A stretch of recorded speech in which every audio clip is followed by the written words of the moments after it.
freak sack.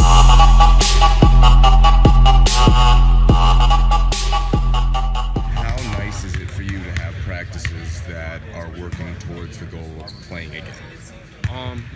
It's real nice. I just can't wait to get out there, honestly.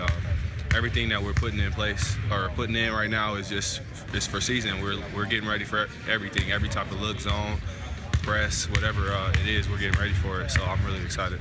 Every practice can't be great, but when practice doesn't go great, is it important to learn how the team reacts when things aren't going well so you can take that and move forward with it? Absolutely. Usually when we have bad practices, it's either guys aren't communicating, the energy level isn't up, or guys just aren't focused. And so yeah, we got to learn from that and know that, you know, as long as we have those three things there, we should usually be good. You know, as far as you should never let your defense affect your offense. So you know, there should never really be a bad practice if we bring those three things. One thing that probably a lot of people don't know about you is your rebounding prowess at Missouri. Would you average like 5 rebounds a game? Yeah, I average 5.2. So with a team that loses 22 rebounds from last season, do you see yourself as a big part of who needs to step up and kind of contribute in that regard? Absolutely. Like you said, I led my team at Mizzou in my sophomore year in rebounding. But you know, a lot of my rebounds were defensive, and so I got to work on helping my team on offensive rebounds. You know, because the defensive ones, you know, some people just have a knack for the ball.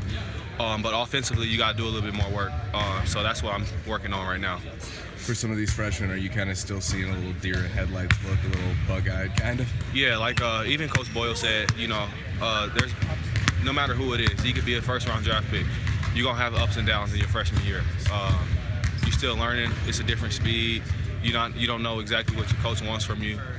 You don't know what you want. You're trying to do the right thing at all times. So absolutely, there's going to be some some up and down, some up and down in our freshmen, even some of our older guys, just because, you know, college basketball isn't easy. Are you seeing some of these kids, the younger guys, having to acclimate to not only basketball, but to the academic side and the college side too? Are you seeing a little bit of that? Yeah, that's the thing about college. It's, you know, in high school, academics is pretty easy. It's not, you know, all you doing really is working on your game. You can work on your game 3 times a day in high school and have energy to do it the next day. In college, you know, you got study hall, class, mentoring, workouts, treatment, weights, all in one day, and then you got to do your homework. So it's just a balance, and guys are still, you know, trying to figure that out. Does it get easier as you get older? It gets a little bit easier. It gets a little bit easier, but you know, it's always tough. But you know, that's a part of it. It's not for everyone. That's what we're here for. So are you starting to see some of these younger kids start to figure out where they're supposed to be on the floor? I imagine a lot of the learning in the first week is conceptual. Have you noticed that? And are you starting to see them pick some things up? Absolutely. A lot of our young guys are picking it up a lot. Even, you know, you guys mentioned the freshmen a lot, but we got a lot of sophomores also who are getting a lot better, and it's good to see their games evolve, and I can't wait to see how good they get when they're seniors. But for right now, they are getting in their spots and figuring everything out like they're supposed to be. But we can always get better. So enough about the freshmen then. Let's talk about the upperclassmen on this team. Let's talk about the upperclassmen on this team. Are you seeing the leadership that is required with a team with so much youth on it? You know, it's funny, when I was at Mizzou, I was Tyler, I was Ken, and we had one senior. We had 2 juniors. So it's funny how the roles changed, but I mean, our seniors they're going to lead as much as they can. You know, I don't know if Tori or Dom has ever had 7 freshmen on their team. You know, so it's a new experience, but everyone's doing as best they can to help everyone get acclimated into, you know, college basketball. Does this team remind you of that one that you're just talking about a little? No, because we won 9 games. So this team don't remind me of that. This team reminds me of something more promising. Our freshmen are much more ahead than I was when I was a freshman. Our sophomores are much more ahead than I was when I was a sophomore.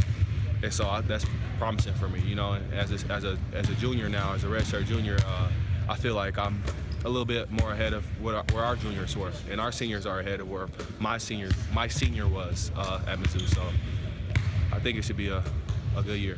From playing on a team with a dynamic like that, though, do you kind of reflect back and think about things that maybe you wish your senior had done or wish the leadership committee had done that you try and implement on this team? Absolutely. Leadership, leading by example, getting guys to come in the gym with you and being a good guy in academics and on the court.